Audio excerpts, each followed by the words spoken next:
Football খেলে গেছে অনেক লেজেন্ড, কিন্তু সব লেজেন্ড একটা নামের সামনে মাথা মতো করছে।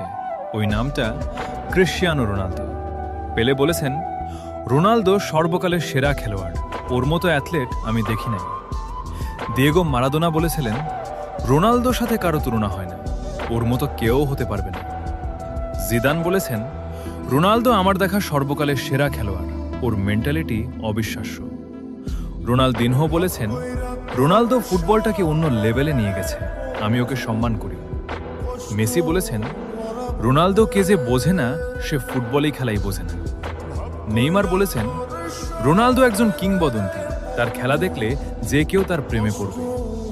এমবাপ্পি বলেছেন, রোনালদো আমার আইডল, ছোটবেলা থেকেই তাকে দেখে খেলা শিখেছি, আমিও তার মতো হতে চাই।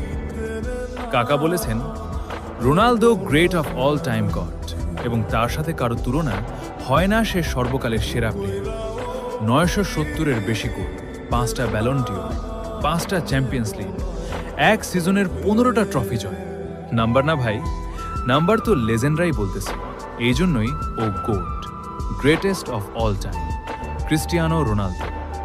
রোনালদোর সাথে কারো তুলনা হয় না, সে সবার আইডল, সবার অনুপ্রেরণা।